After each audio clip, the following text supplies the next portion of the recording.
Welcome to another episode of the Phandom. Got a little tongue-tied, forgive me.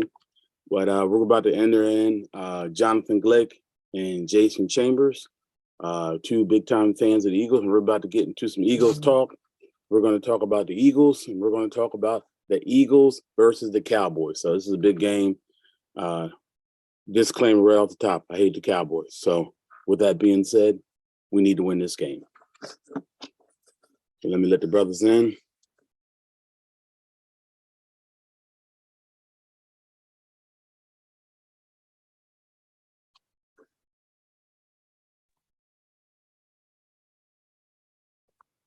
There we go. Everybody on? Everybody sound good? Can you hear me? I hear you. I don't see you, but I hear you. Yo. I don't know why I'm not being seen. So good. Try it again. It'll work. Join with video. Oh, here we go. Maybe I'm on now. There I am. All right. There you go. This podcast is not brought to you by Coca-Cola, so just because you see me drinking it is not a product placement. But if Coca-Cola, if you're out there and you're watching and you want to support us Eagle fans, we'd be glad to have you. Welcome aboard, Coke. Want to come in? Come on in, Coke. Come on in. We'll take it. All right, guys. What's going on? Talk about it here. We're about to set it up. Big game. Game of the year so far. I think we can all say that before we go forward, look to the game tomorrow night. Let's think about what happened last week, and let's just touch on briefly about the Arizona game. Give me your immediate thoughts about the game. You want to go first, Jay? Go ahead. You go first. Okay, so my immediate thoughts of the game was I'm not exactly sure why we strayed away from the run game. Mm-hmm. I don't understand it. I don't understand why our offensive coordinators seem to think that just throw was going to work. Credit Arizona's secondary for really doing a good job on Brown, to be honest with you. They did a really good job in the middle of the field. They got pressure on Hurts, and it's one of those things where you can't do that this week. Like, you can't do that this week. You have to run the ball. Like, that's the number one key to making everything open up. And at one point, I think I read that we only ran 9 plays in the first 3 quarters, 9 run plays. That cannot happen. Like, cannot happen. If you want to beat Dallas, specifically in their pass rush, you need to wear them down. And I think in the first half, we really need to just run right up the middle, right up that gut, start to wear them down, and then I'll open up all the pass plays. They won't be able to stay with all of our pass catchers as long as you have a balanced attack. They just won't. I've been watching tape on Dallas all week against their opponents. Even the bad teams that they've played have been able to have success in the pass game as long as they balance the run game on them. Parsons is going to be Parsons no matter what. You're not going to be able to fully stop him, but where he excels is on the outside. And with Arizona, Arizona did the same thing. When you become a one-dimensional offense, you keep teams in games, and that's exactly what happened last week. Yeah, I couldn't say it better myself. You said exactly what I'm thinking. In order to have a chance to even beat Dallas, because I think we're a better team. I think we have to run the ball. I think running the ball will neutralize the pass rush of Demarcus Lawrence and Michael Parsons. They're the 2 best players on Dallas's defense. I think if we run the ball at them with our physical line, I don't think they can stop us. I personally don't. And the one criticism I have of the Eagles offense is they're running. Jalen Hurts doesn't have to run as many times as he does. They have 3 running backs. I would like to see more of Trey Sermon, because the one rush he did get, it's got to be 2 weeks now, because he didn't get any rushes last week. He got pretty good yardage. He got at least, I would say, over 5. And so he's a big back too. He's a bruiser. All 3 running backs. I agree. My wife wants to say hi real quick, fellas. She's I a New do York, not. she's a New York Giants fan, unfortunately. Oh boy. Hey, how you doing? Good, I'm tired really quick. No, I'm good. Well, you know what I think about the Cardinals game, as far as offensively, I think that what I didn't understand about the last game was why did we go away from AJ Brown? Now I looked up some stats, and it says that Arizona has done a good job of taking away team's number one receiver. So, you know, they're not a bad defense. I think they're like ranked a total of defensively 7th in the league. So they're right around there with us. So I think we're a top 10 defense. They're a top 10 defense. So, you know, sometimes you just got to give credit to the other team's defense for stopping your guy. The only thing I will say is I didn't like the play calls that we were going with. And look to me like Nick Sirianni, you know, we all know he's not the play caller. Shane Steichen is the offensive coordinator for the Eagles. Yes. And it seemed like they just fell in love with the screen game. Yeah, just like last year. Screen, which I wouldn't mind because screen game really works as good as a run game. But the issue is, why are we screening Devontae Smith and not AJ Brown?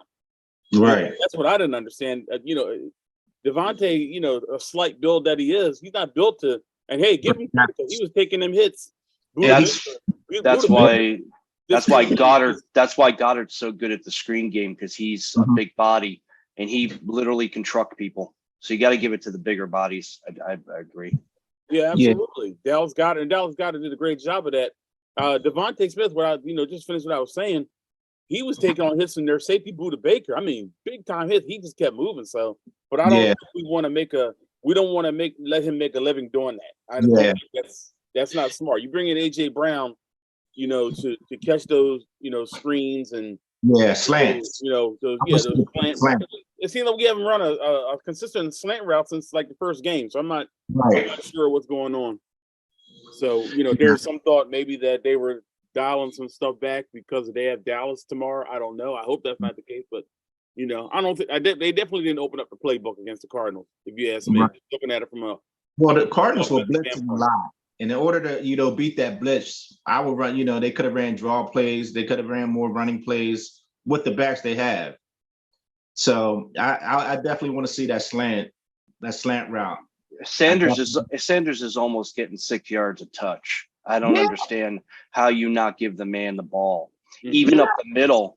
And I do believe in Dallas, the biggest thing we can do is run up the middle, because their outside pass rush, even with Florence on the outside and Parsons being able to come to the outside, they're I wouldn't say they're weak, but their weakest link on that defensive line is in the middle.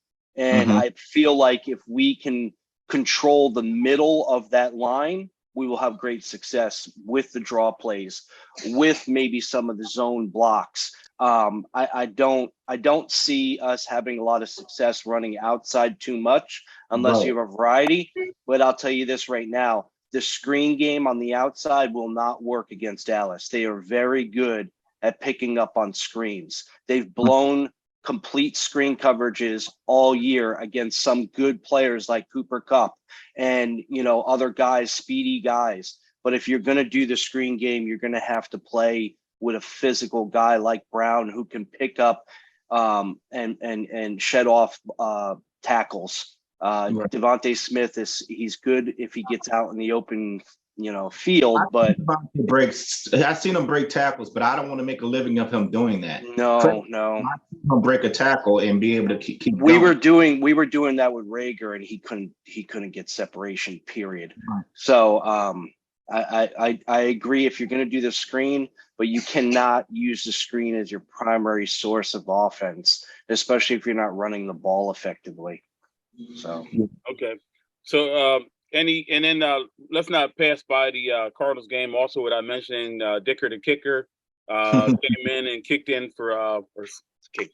stepped in for Elliott. Did a good job. And he did better than the Cardinals kicker. So, you know, you got to give him some credit. Yeah. It's in the game. Yep, that is. You know, I see a lot of blame going to what's the kid, Kyler Murray, you know, for that last play, you know, as far as, you know, spiking getting the ball. Yeah. and all of that. But I think that's more of that's a group effort between him and their coach out there, Kingsbury. He hasn't distinguished himself. A lot of people say he shouldn't have got that job. He got that job just because I believe he was associated with Todd McVay. So I'm not sure he should have that job. Cliff Kingsbury out there, he hasn't really done a great job with the Cardinals. He's got some offensive tools and some offensive weapons, but I'm not impressed with what he does. What he does worse than it's almost Andy Reid-esque. When Andy Reid was with the Eagles, he was terrible with clock management. That guy he went to the Andy Reid School of Clock Management in terms of the way he is handling the way he handled the clock there at the end. Terrible job. But let's also look. Oh, yeah, sorry. You still got. I don't care if they nailed it. He still got to make that kick if you want to win the game. Yeah, absolutely.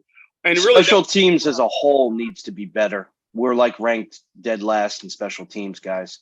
Punt returns, kick returns, and a lot of that is Covey. And I can see him coughing it up one of these days. I don't want to get to that. If we can get somebody reliable back there that has a chance to break something, or at least can catch the ball, I want to do it because I don't know whether it's I want to say the coordinator. I don't really like the coordinator either. I mean, who are you talking about here? There's no special teams coach. Oh yeah, okay. Yeah, who exactly is the special teams coach? Because he's horrible. The one what year? I think it was the year we went to the Super Bowl. We had a really good coordinator, Saunders or something. That year we led in special teams.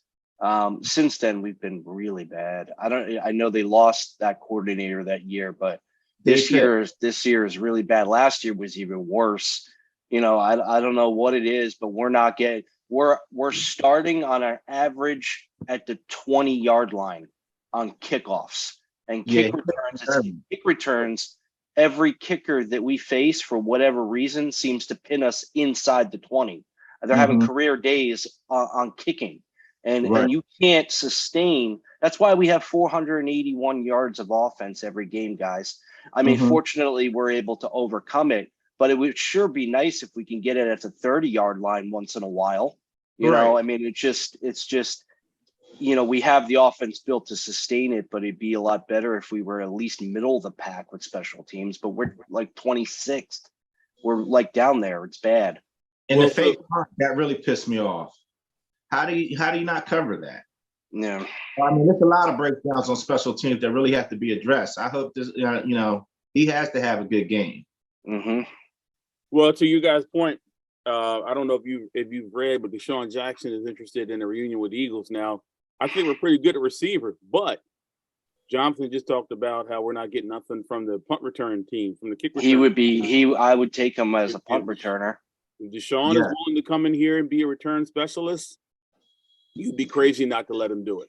The only problem with him is his ego. I can't see him just saying, yeah, sure, I'll just do punt returns and I won't play receiver, because that's why they let him go in Los Angeles and they didn't re-sign him or anything like that, even knowing OBJ is hurt, and they had an opportunity to sign him veterans minimum. And the problem with him is he's kind of a locker room cancer in certain retrospects because of his diva lifestyle. Then he can't. Go ahead, Jason. You can respond. I'll respond. I got to respond to that. Go ahead. He won't get a job if he can't do this to help out the team. I don't know. I mean, the last two times he was here, he didn't. The first time was Chip Kelly sabotaged him, and they brought him back. I think they realized they screwed him. I don't know what happened with the Rams last year, but he did have another term with the Eagles, and I believe that was when Doug was the coach. He was injured. He was injured. Yeah, so he only played 3 games. I've never known. Hold on, Jason.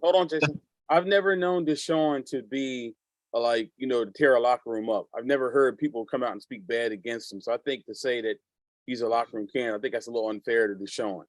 Deshaun has, from an Eagle fan perspective, given us some of the best moments in the team's history. So I think we just got to be a little fair before we say he's a locker room cancer. And if he went to the Rams last year and expecting a bigger role, well, I mean, they did have Cooper Kupp, who had like an all-time Triple Crown year in terms of yards, in terms of touchdowns, in terms of receptions. And then on top of that, they had Odell Beckham. So, maybe there just wasn't room enough to fit him in there. But however, I would say to the point here, in terms of Deshaun fitting in here.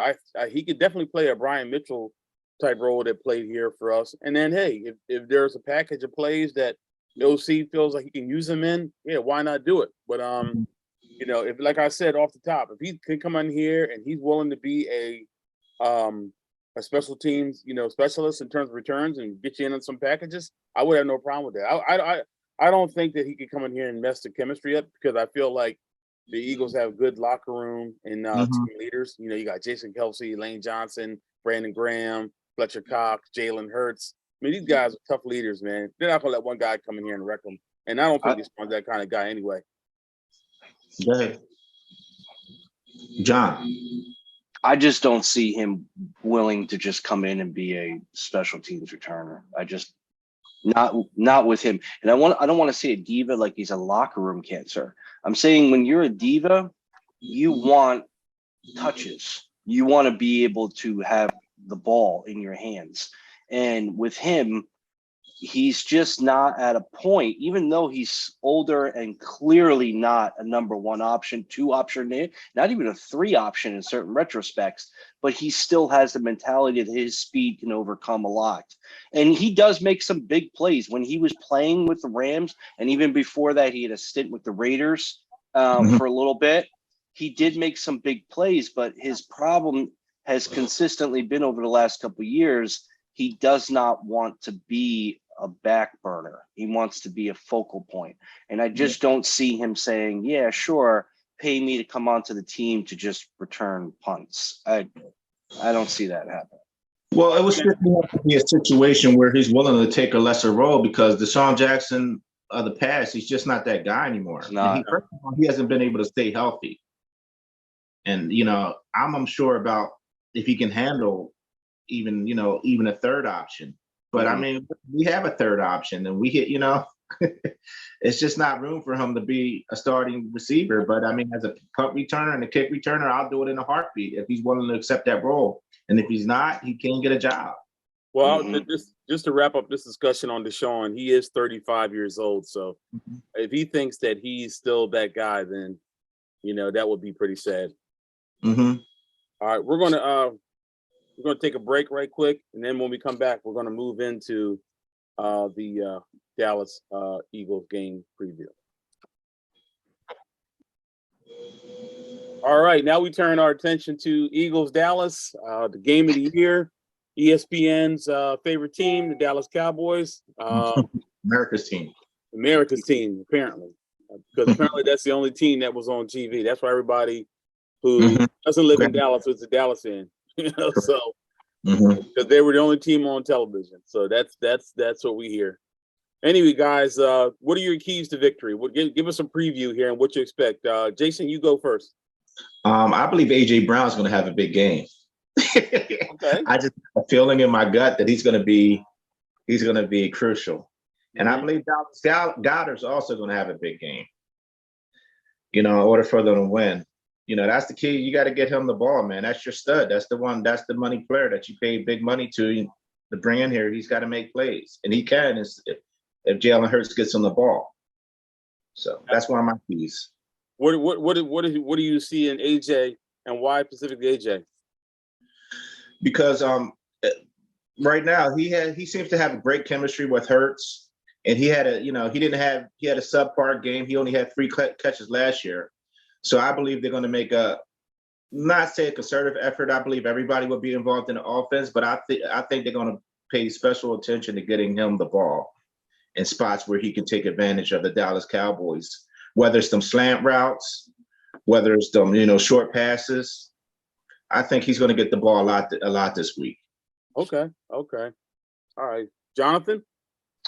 Keys to victory are run the ball. You're going to have to run the ball in offense.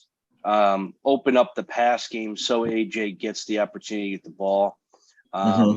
Work Goddard into the middle of the field, because that's where their weakest link is the middle of the field. Their outside linebackers are strong. Their outside pass rush is strong. You work that defense down and you'll have success on the offensive side of the ball. The defensive side of the ball, I'm going to go with the idea that we are playing Cooper Rush. He does not leave the pocket.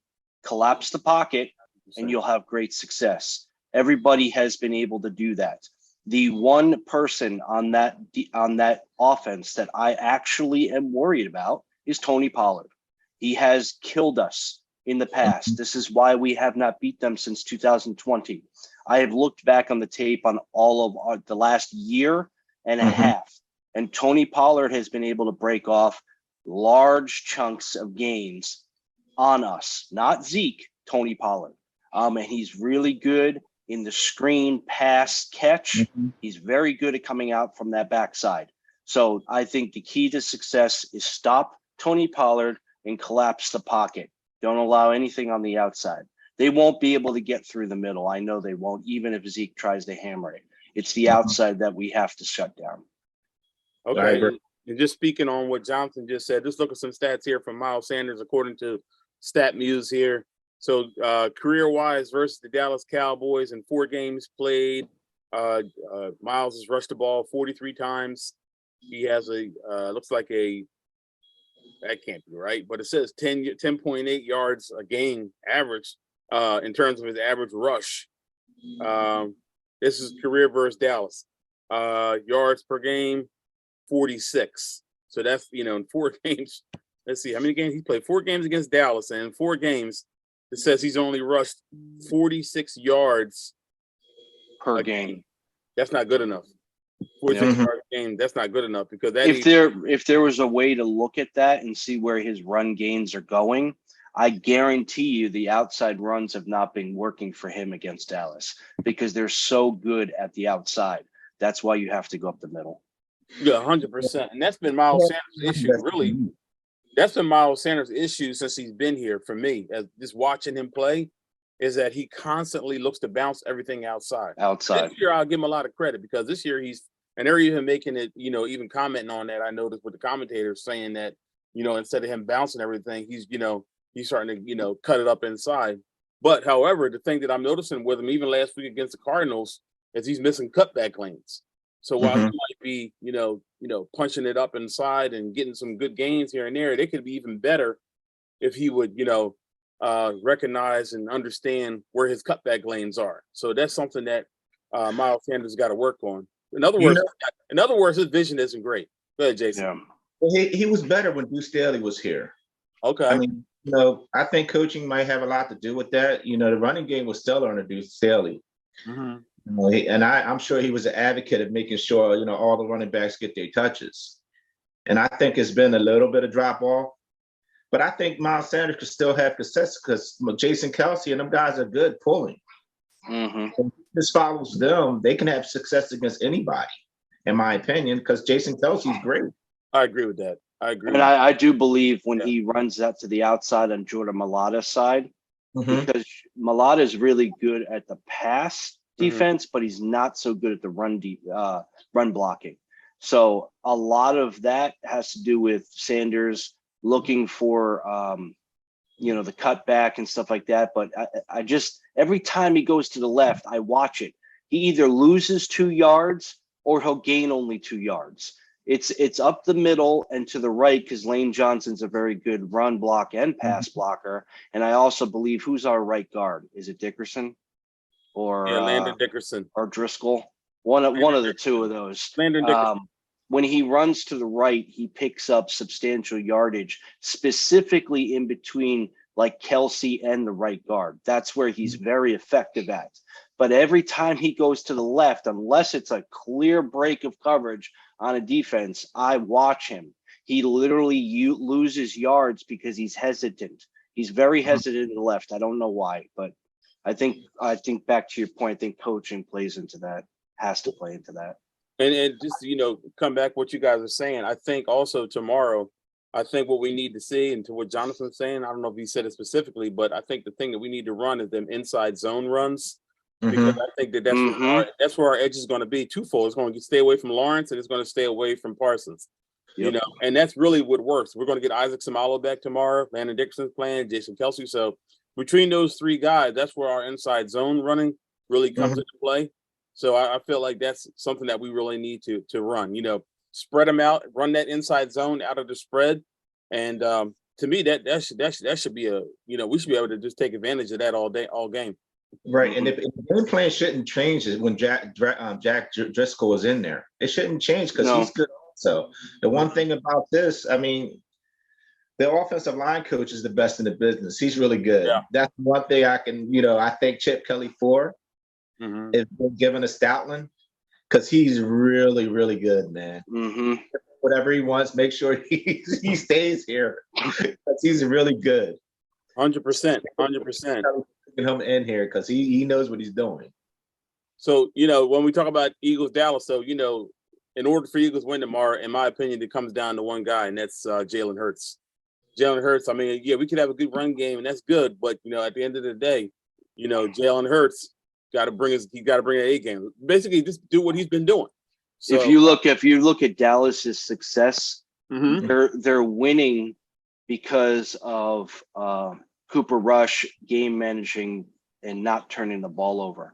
I think this is going to be, they talk in the media and they talk about how this is the toughest test for Philadelphia on the defensive side. This is going to be Cooper Rush's toughest defense that he's faced. Okay. So he's not, I just don't see him being able to just sit back there and ding dunk the ball all game. It's not going to work against us. He doesn't have a lot of long passes. He has one to Lamb. By the way, Lamb is a little questionable. He's going to play. Don't get me wrong. I know he's going to play, but he's a little banged up on the hip side. So look for that. His cuts might not be as fluent as they normally are. But I think in regards to another key to success to winning this is if we can get a turnover on Cooper Rush, we're big because that's exactly what Dallas has been doing to beat their opponents. They're not beating the brakes off their opponents on the offensive side. They're getting key turnovers that's keeping them alive. So I think if Philadelphia can get a turnover, which I do strongly believe they can do, because Cooper's not getting outside that pocket. He might for one or two plays, but he's not a Murray. The reason why the Cardinals got back in that game in the second half, and a lot of the reason why we've been faulting in the second half of games, I don't know if we're just pumping our brakes or whatnot, is we're allowing the quarterback to get outside the pocket. And Murray was really good at that. Think about it. Third and fourth quarter, man, he was running and picking up 10, 12 yards, and they were already at halfway mark in the field, and in scoring range. And that's what got them in this. I don't think Cooper Rush is going to be able to do that. Right. What's I see a lot what's happening in the second half. When they try to pass the ball, there's always a big penalty that gets them first. Yeah. And it's on the offensive line too. As much as we credit our offensive line. Then they pass block, you don't have that problem. Just run the ball and then you can play action and then you can go long. Yes, that's why it's not happening because they don't have enough balance in the offense. Correct. It's when you go three passes straight and then you're already in long range. Or you know what I hate? I and I'm not trying to talk too negative about it, but the one thing I cannot stand about our offensive coordinator is if we run the ball on first down, right, and we only pick up a yard, he completely abandons the run for like the next 8 plays. Like he literally just will no longer go to the run. You can't just stop. Like you can't just abandon it just because one play broke up. You have to keep going at it, keep chipping at it. And that's what happened in the Arizona game in that fourth quarter. When we went on that scoring drive, we ate up all that clock and we kept running. They could have been doing that the whole game. We could have been doing it all game. And it's not like our backs weren't, capable of doing it. You can run all 3 backs. They'll all be healthy. You don't have to give it to Sanders all the time. We ran right up the gut in that fourth quarter. I think we had like 9 or 10 plays straight of running of 6, 7, 8, 9 yards. It's just you cannot just give up on the run because one play folds. And that's what I saw in the Arizona game in the first 3 quarters. That's what I saw. Not to tell you, I saw Sanders break off an 8-yard run, 7 to 8 yard run, and didn't touch the ball again. And then never touched the ball again. Yeah, I don't get it. I don't get it. Well, it is a passing league, so that is that's unfortunately that's what a lot of these offensive coordinators are doing. So, but what they would say is, team that's blitzing, you got to run the ball because you're not, it's hard to have guys for Jalen Hurts to make plays if they're blitzing every game, unless you have quick screens and You gotta run the ball in order for you to even pass the ball downfield. Once you become a one-dimensional offense, defenses know what you're going to do. You need to make sure that defenses don't know what you're going to do. So if you have a balanced attack and you run, and even if you don't make it on the first play and you go again, they're going to think that you're going to go back to the pass when really you're going to go to the run. So you can't let the defense know what you're doing. I can't begin to tell you, last year, every single team knew exactly what we were going to do on offense. Every one of them. Did you see how many times we could not get off a screen? We couldn't get a pass. We couldn't get a run. The reason why we have so much success this year, not just because of the talent, not just because A.J. Brown's on the field, but they don't know what we're going to do every play. And that's that in the Arizona game. That was the first game this year where I can honestly say the defensive coordinator for Arizona knew exactly what we were going to do every play. And that's something you cannot do against Dallas tomorrow night. You just can't. Right. Okay. Agree. Yeah, I agree with that. So let's hone in a little bit more on Jalen Hurts. Let me give you some stats for Jalen Hurts versus Dallas. 3 games played, and we understand this is only his 4th start tomorrow, but let me just give you the stats. 3 games played, 47 of 79 for 59.5 percentage of completions. Average let's go to his yards, 677 yards versus Dallas. Average 225 per yard, 3 touchdowns. But the big stat to me is 5 picks against Dallas. So 4 interceptions. So that's not great. Taking 5 sacks against Dallas, fumbled twice against Dallas. So, historically 78.9 quarterback rating versus Dallas. So, we all understand the talent's better. We all understand he was a young and growing quarterback, but this is Sunday Night Football. This is the marquee game probably of the year for the Eagles. He needs to step up tomorrow night. Yeah, I blame some of that on the talent we had with Rieger and the other guy they let go. Listen, last year it was Devontae Smith, Greg Ward, and Rager. That was it. You guys are both talking. Go ahead, Jason. Yeah, he seems to have a connection with Devontae Smith. Yeah, and I don't know. Last year, this is a totally different team, and he's a totally different player this year. I think he's going to have success, man. I just don't want him to do too much. You don't have to make every play.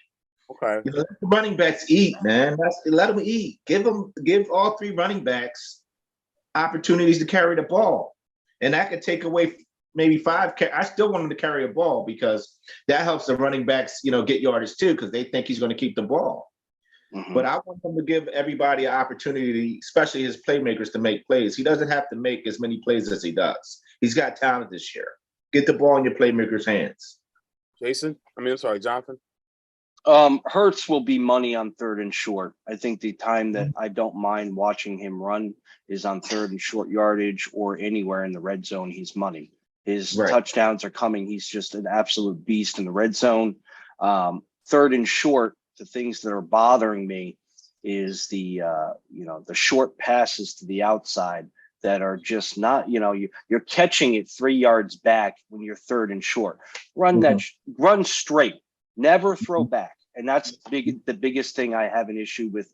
Either, I don't know if it's coaching, play calling, or Hurts or whatever, but they're overthinking the 3rd and short. And I don't know why. I don't know why.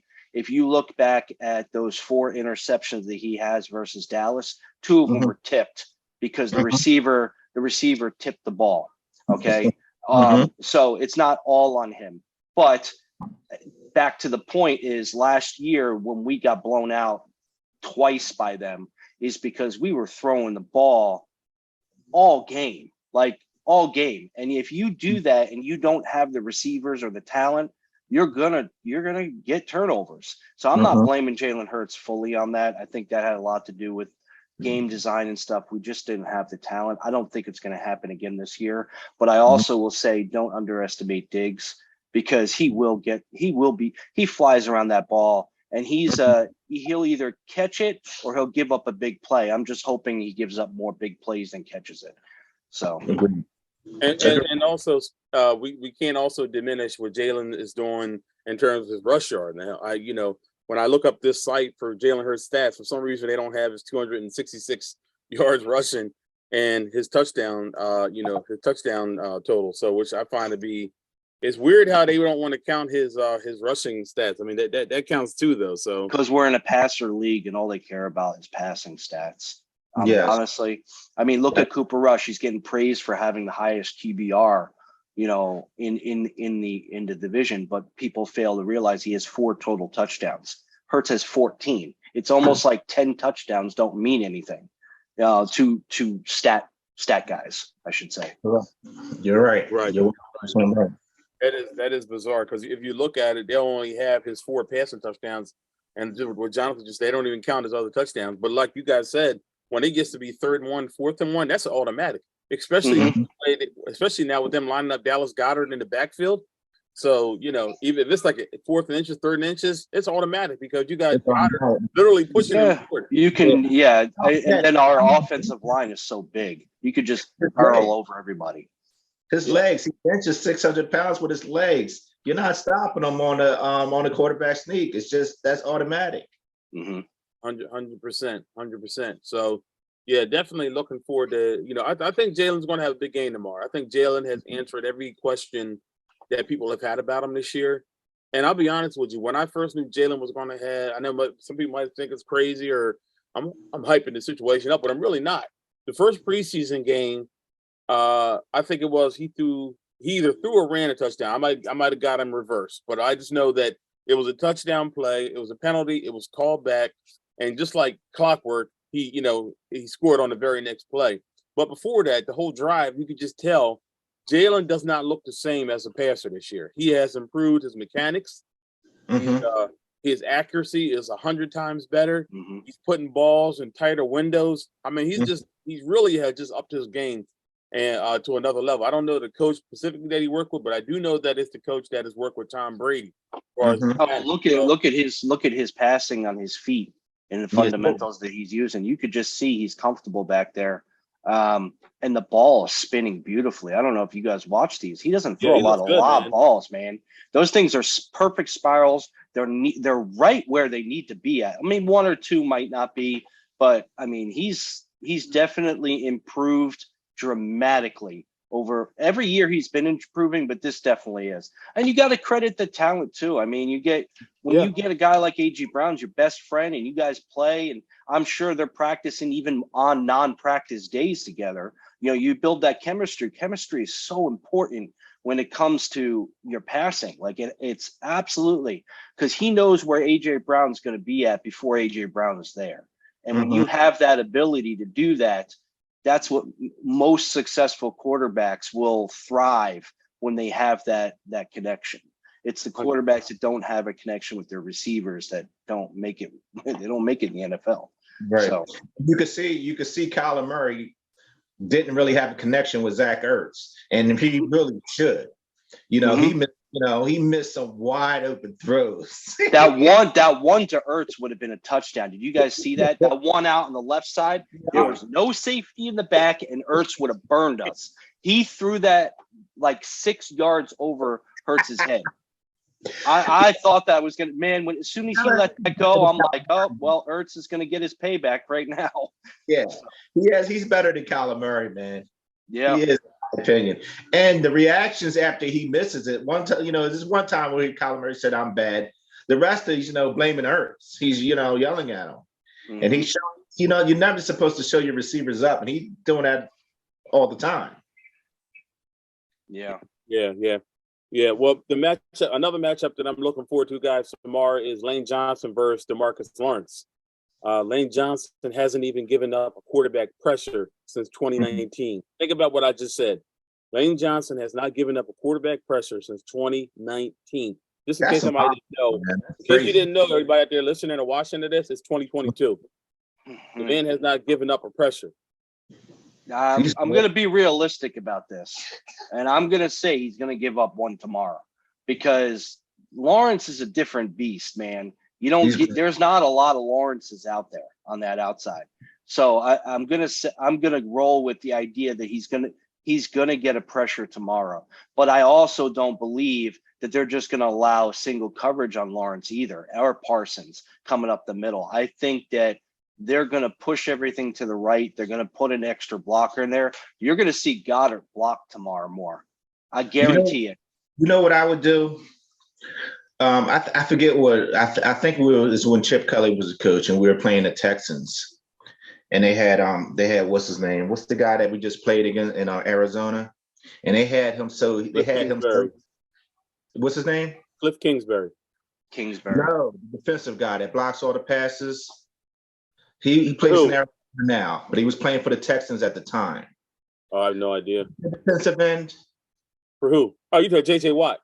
J.J. Watt. He was playing for the Texans at this time, and I think the Eagles were playing him, and they had him so tired because the pace of the offense was just just killing him. They were schooling him, and I think the offensive players like, "Yo, what's going on?" It's because we were running the ball. We were running the ball. Yep. And that's why it's so crucial in the first half. We have to run the ball. You got to gas that defense out in the second half. You have to. Mm-hmm. Crucial.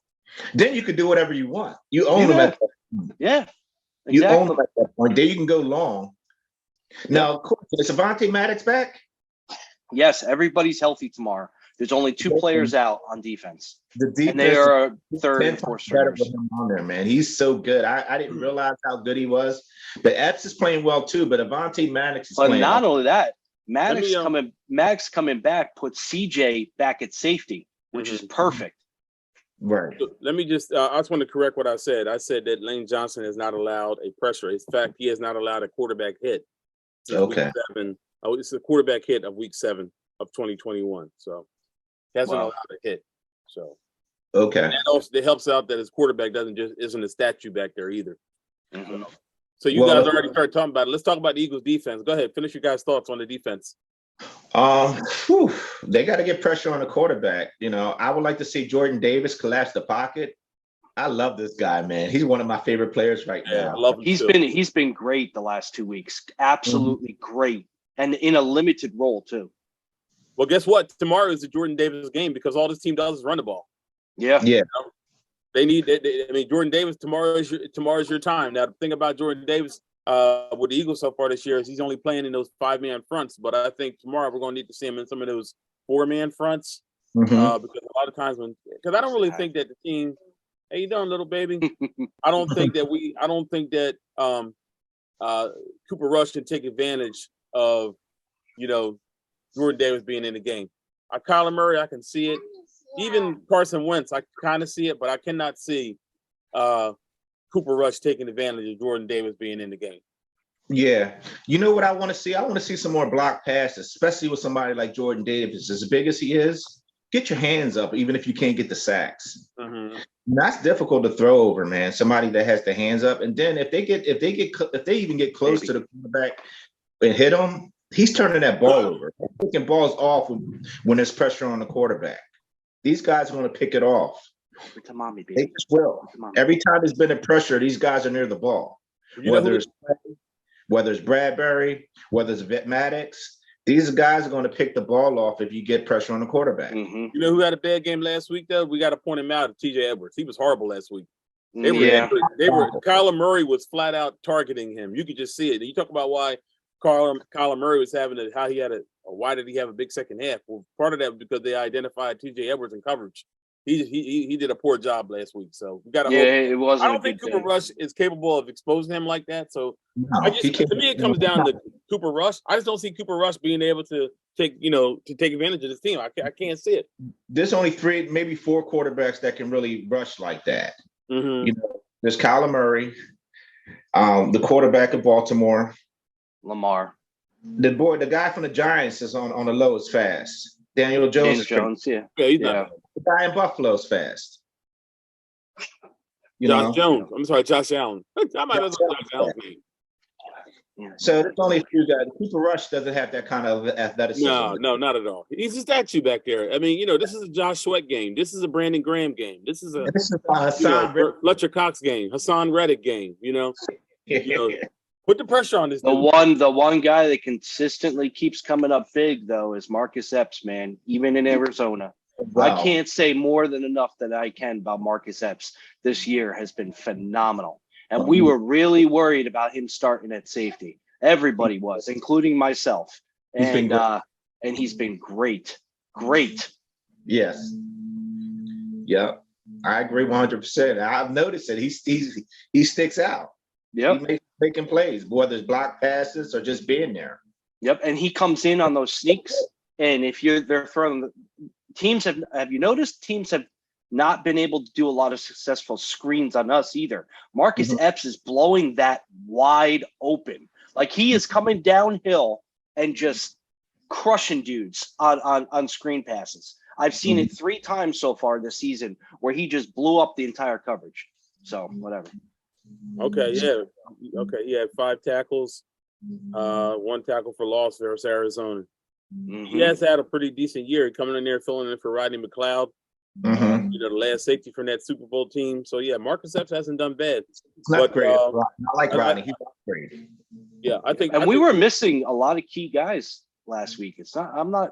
We can't sugarcoat this. I know I don't like to use injuries as an excuse, but when you lose skill positional players like a Maddox, you don't have him for 2 weeks. You don't have Jordan Mailata for 2 weeks. These guys came in and stepped in and played, and Marcus Epps has just been improving. You think about it. He's had CJ and Maddox have to rotate, and he's the only one out there. And he has not given up a big play at all this year. Not one. I gave some criticism to Josiah Scott. Not last week. Last week he played pretty well. He gave up 1 big long pass that was clearly his fault, but the next play he missed a tackle and the guy scored a touchdown. That wasn't last week, but the week before, but he played well last week. He did all right, but to Jonathan's point, he won't even be playing like that tomorrow because CJ will go back to his position and correct. You're not going to see Scott in there unless somebody gets hurt again. Exactly. So, hey, listen, with Slay, with Bradbury, with Johnson, with Maddox, with my man Epps. Hey, the Eagles secondary looks pretty good to me. I felt pretty good about them going into that game tomorrow night. Although I still feel like tomorrow's going to be on our front 7. It's going to be on Fletch. It's going to be on Davis tomorrow. We need Cox to have a big game. We need to pressure. We need to pressure Cooper Rush. And the biggest thing that I would hate to see, and Graham said it the other day, I don't know if you read the article, is there some bogus PI. Some bogus PI, or not PI, roughing the passer call comes down. I'm telling you, that can, especially if this game is close, I do not want to see something like that. And it's hard to get pressure on quarterbacks now because you're afraid that if you do anything, even remotely, you're going to get a flag called on. Brandon Graham said he's just going to play stop the motion. Just yeah, blow the call, blow the whistle. Hargrove's another guy. Go for the ball. Don't even try to make the big hit. Go for the ball. Okay, guys. Here's the key moment of the day. Each one of you guys, give me your key player of the game and what you think will be the key moment. Give me a key player and a key moment. Go with you, Jonathan. Who started up? Key player to me is going to be Hassan Reddick. I still think that I'm not really worried about this offense. I'm really not. I have no real worries about the offense outside of the play calling.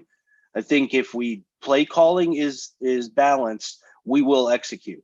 My biggest thing is I think this will be the first week that Cooper Rush turns the ball over. And I think it'll have a lot to do with Reddick getting to him or blowing up the middle of that field. Because that's where all of his passes are going, is middle of the field. And I think if we can control the middle of the field for the pass, we will force him into a turnover. And I think Reddick and Kaiser White, that duo right there in the middle, I don't really care about Edwards that much, but I think that duo, specifically Reddick, will be the reason why we force a turnover and we turn what Dallas is accustomed to do in the last couple of weeks. We become beneficial of that exact ingredient. That's my thing. Jay? I'm going to go with big play Slay. I like it. I believe he's going to have a game. We need him to have a game, and I believe he will have a game similar to the one he had in Minnesota. where he shut down their best receiver. And I think, I don't see them getting anything. I think he's going to shut them down. If anybody scores for Dallas, I believe it, will probably be their tight end or Pollard. But I don't see the receivers doing much when we have our full secondary there. I just don't. Not in Philly. You got a big play? You just said a big play, Slay?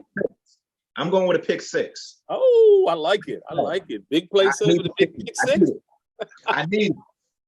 I love it. I'm going with a sack strip fumble. Strip fumble from Mr. Reddick.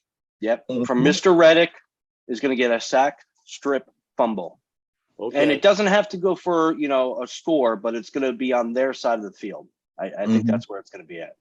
Okay, my player of the game tomorrow is going to be Jalen Hurts. I see Jalen Hurts throwing for 3 touchdowns tomorrow night. And I do believe that he's going to have a big game. My big play of the game is some kind of way him and A.J. Brown are going to connect on a big play tomorrow. I see that happening tomorrow. So nice. Just got a breaker across my phone. Jordan Poole resigns with the Warriors for $140 million. Okay. I just thought that would be interesting. Was he bragging? Huh? Was he bragging? Is that what the fight was about? He's getting ready to get the bag. Did he say something to Draymond Green about it? Hey, listen. Like, hey, your time is over. I'm not the bag. So listen, by the time we talk next, the Sixers will have played the Boston Celtics and the Milwaukee Bucks. So we got this. Let's talk a few minutes about the Sixers. It's kind of funny how nobody's talking about the Sixers right now. The Phillies have taken the town over. The Phillies have even taken over to a point. They're not even talking about the Eagles that much on the radio, which is crazy. For Eagles Dallas week, for nobody even talking about the Eagles, that's nuts. But you know what? Because it's been so long. The playoff baseball is just better than regular baseball. Baseball. I can't. I'm not gonna lie. I can't watch. I rarely watch a regular season baseball game. The only way I'll watch is if I go to it. But outside of that, it's just playoffs in any sport. Right. But specifically in baseball, we'll get the casual fan. Right. To tune in. Yeah. Because every pitch matters. Every correct. Every pitch matters. It's crazy. Every mistake. Every mistake, man, it's amplified. So, yes. But we'll give some quick love to the Phillies. Hope they can close it out this afternoon versus the Braves and get Philadelphia on fire for the rest of the weekend. But guys, real briefly, give me a season preview. How many wins will the Philadelphia 76ers get this year? Give me a win total for the 76ers. Let's get on record. We're on record. This is a recording. So, Jonathan, you're on record. I want you to tell me how many wins the Sixers will have for the season. Okay, pending injuries. I'm going to say 63. 63? Mm-hmm. Holy hell. My God. Yeah. Bullshit. Go ahead, bro. 58. 58? Man, I'm on the other. Man, I thought I was at least this team is at least four games better than it. At least 4 games better than last year. But go ahead. Tell us what yours is, Don. My total is 53, 54 wins, and I think that'll be good enough for first place. Mm-hmm. This is I think the East is tough this year. I just do. I think that 63, 58 wins, that's a lot of wins. But 53, 54 wins, I'll lock in at 54. That's where I'm going to lock in. He's been over 50. Doc's been averaging over 50 wins. Yeah, and if they're a better team and they're supposed to do what they're supposed to do, I believe they should get 58 wins. My biggest concern for the Sixers this year, from a player that I'm most concerned about, as I told Jonathan, is Tobias Harris. I'm a little worried about him. But really, with the Sixers, you don't really got to worry about them to the playoffs. Yeah. They might win. They could win 54. They could win 63. I could see them winning them. But the reality is, with this team, the only thing that matters for the Sixers is the playoffs. It's the playoffs. I don't care how many regular seasons. We know they're good enough to finish in first place. They can win. They can be the number 1 team in the Eastern Conference. Mm-hmm. I don't really care about seeding. I don't care about seeding. Will they get past the second round? That's all that matters. Everybody knows what my number 1 worry is. What's that? And it's always Embiid. Oh yeah, definitely that. Stay healthy, right? Stop hurting his own players because he's so awkward. Mm-hmm. No, come on, dude. He's my number one concern. He get ready. Was made out because he fell on him. Mm-hmm. Come on, man. That's Danny happening. Green. One number one concern is, I said Tobias, right? Okay, my other number one concern is, and I don't want to say it out loud, but I have to. James Harden, I need to know what you're going to do this year. Need something out of James Harden this year. Fine, man. He's going to be who he is. Who is he?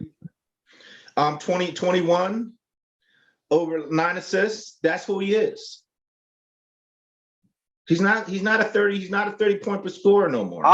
Listen. I know you guys are going to say I'm so critical over James Harden. I'm like the Grim Reaper here, but I don't hate James Harden. I credit him for all the work he's done. I love his game. I love it. I really do. I like the 10 assists, 9 to 10 assists. My biggest grief over him is he doesn't come to play in the fourth quarter. If you look at his stats in the last year, look at his fourth quarter. The dude gets 20 points in the first half and then just seems to think he doesn't have to make a shot attempt in the second half. You can't win. I don't care what anybody says. You will not win in this league if you don't even attempt a shot in the fourth quarter. Yeah, I don't think that's. I think that was just. I don't see that happening again.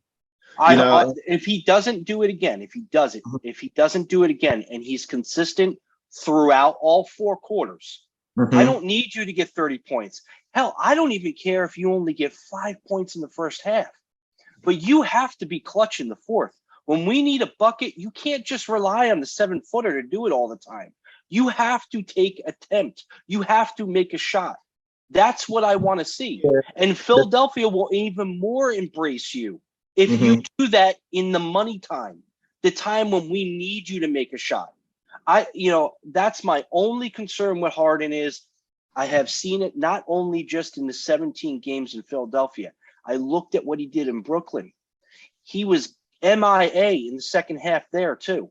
So I'm telling you that he will get my respect more. He'll get more Philadelphia fans' respect if he becomes a consistent threat throughout the game, not just first halves. That's all I want from him. That's it. I don't feel like I'm asking much for a guy that's No, you're not asking a lot. And the problem I have is nobody's coming off in money time. Well, nobody's coming off in money time. There's no way we lose in the second round back to back without if somebody's coming off at money time. Mm-hmm.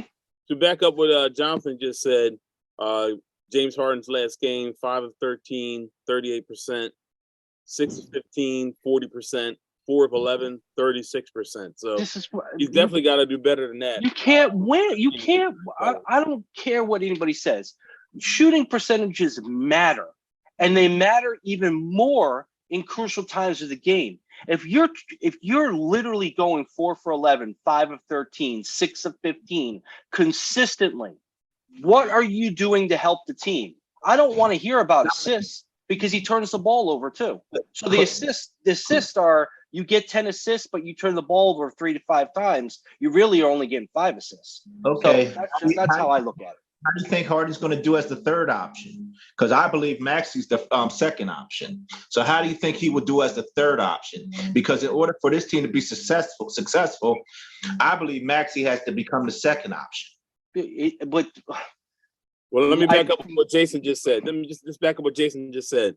Okay. Looking at Tyrese Maxey's last, we go to the playoff. We're not even going to talk about the preseason because we don't know if the preseason real or fake. So we got to talk about playoffs. So playoffs, last couple games, he shot 40%, 20%, 50%, 63%, 54%. So he only had one game below 40%. Yep. How many games did Harden have below 40%? I think all of them. But this is a team. Listen, this is a team game. All you need is a couple money players to get you by. I don't think Harden's that guy like that anymore. He's not. He done burnt himself out of Houston. You need him to be a Chris Paul type of, I hit the occasional open shot. And these other guys, these younger guys got to be stars. Well, you know what you're saying? Star. And B's got to be a star. So what Jason just older said, veteran guy, your 33-year-old guy has to be able to hit an occasional shot and be Chris Paul. what Jason just said though is true too, because Daryl Morey was on. I heard him on the Rice to Ricky last week, and he just can't. He flat out came out and said that James Harden is not 2019 James Harden anymore. He said we don't need him to be that. We just need him to be, in his words, good James Harden. That's what he used the term. He said we just need to see good James Harden, and he said he believes that it'll be good James Harden this year. So I think that the plan, I think the plan is for Maxey to be the number 2 guy. And I'm fine with it. I am, but Maxey was a rookie last year, and being a rookie last year, He wasn't a rookie last year. He was. Second year. Yeah, but his first year he barely got any minutes. Last year was his second year, but really was his full-time starter. Because you had what's his face before that? Seth Curry was the starter before Maxey got in there. So what I'm saying to you is, I get what you're saying. I get that the young guys got to step up. Tobias Harris has to step up. Other guys have to be the money shot. I get it. But when you are paid superstar money, and these guys don't come up like a Maxey, I'm not going to blame Maxey. He's young. He's learning. You have been in the league long enough to know that if you see the rest of these guys struggling, you need to make a shot. And I have yet to see him make a shot that matters. And that's my problem. Until he does that, I'm not asking 2019 Harden. I'm not asking 30 points. I'm not asking him to be the number 1 option. I'm asking him, when you see your team struggling, you need to make a shot to balance it out, because he's a leader. You want to be a leader. You're the voice there besides Embiid. He's a very good mentor to Maxey. I think Maxey's growth, it also plays into not just coaching of Sam Cassell, but Harden being there. But my problem is, if Harden sees Maxey struggling or sees these guards struggling and you're in late games, you take control. You have to. Yeah. I disagree, man, because Jrue Holiday was great, but he was good, but he wasn't all that for Milwaukee. Giannis carried that team. Middleton, he's a good player. Middleton's a good second player, but the guards, older guards ain't really doing that like that. Jrue Holiday's not doing that. When was Jrue Holiday ever a superstar? When was Jrue Holiday ever in his career number 1 option? He's getting paid superstar money. That contract's good. I want to let me just jump in here and respond. Jrue Holiday is not a James Harden, period. Ever. Well, listen, I'll say this. Jrue Holiday went against Boston last year. He was the only reason they beat Boston. Yeah, I mean, I'm sorry that he didn't beat Boston, but the only reason the number 1 reason they were in that series, he was giving Boston hell in that series, man. Yeah, and not to mention, I'll take a Holiday over Harden because Holiday's going to play in the 4th quarter. And Holiday's going to step up without a Middleton. Not all the time. Not all the time. He's a way better defender. He's a way better defender. No doubt. He's an all-star defender. He's a great defender. Mm-hmm. I mean, but he's playing. He's just okay. But here's if you're not okay, Holiday is an all-star defender, and he'll play offense, and he won't give up late in games. My problem here is that Harden doesn't play defense. He plays it sparingly. When your only skill set is to score and you don't even attempt to do it, that's a problem with me. I don't understand how we can just sit here and act like, no, it's okay. He don't need to score because he's not 2019. He's paid like 2019, but these other guys, Maxey's and the Korkmazes and all these other guys need to step up. No. When they're not always going to be able to step up. I want to see him once in a while step up, and I have yet to see him once in a while step up. Let me respond real quick to just one thing. Jason. Jason, let me respond to this. He said that the only thing I will say, we got to give Harden some credit for taking that pay cut, because if he doesn't take that pay cut, they're not able to strengthen that bench. And to me, I heard 63 wins. I heard 58 wins. The only way you can say that they'll have that many wins is by looking at the strength of that bench, which this year is, in my opinion, one of the deepest in the league. Maybe the deepest bench in the league this year. I agree. I mean, he had to take a pay cut, but listen, I don't think he really took that pay cut because he needed to strengthen the bench and win. He took it because he knows that he can't be the guy anymore. So he needs help. That's why he took the pay cut. Yeah, That's the only reason. You got to give it some credit, Jonathan. Come on. I mean, I'll give him I'll give him credit, but you can't act like he doesn't hear the voices in his head or No. the media is not on him all the time about it. I 100% disagree with that because I believe he took the pay cut because him and Daryl Morey have a relationship. This is a relationship business. They got together. They got together years before this. He's already had this planned out. That's his boy. There's no way he's not going to let his boy. Okay, so let me ask you this: That's his boy. Is it championship or bust this year? Definitely championship. Absolutely, 100%. Okay, if playoffs come, I want you guys to tally his stats throughout the playoffs, and then at the end of the playoffs, wherever we land, whether it's championship or bust, I want to see his playoff numbers, and then I'm going to point directly to the area that I know is the reason why we didn't win. He's not the best player. The best player is Embiid. I get that. I get that. But you can't just rely on Embiid. Embiid is. He Huh? hasn't done anything. Who hasn't done anything? Not in the playoffs. He hasn't done anything. Embiid hasn't done anything in the playoffs. So if you can't rely on Embiid, which you're saying you can't rely on Embiid, who else is going to be able to win in the playoffs then? That's Who the has problem. to be the next guy? They haven't been healthy enough to get out the second round. The only player that hasn't been healthy has been Embiid. That's it. Everybody else is there. And Tobias Harris is say what you want, Don, about Tobias Harris, but the guy is the only consistency we've had in the playoffs besides Maxey. I agree.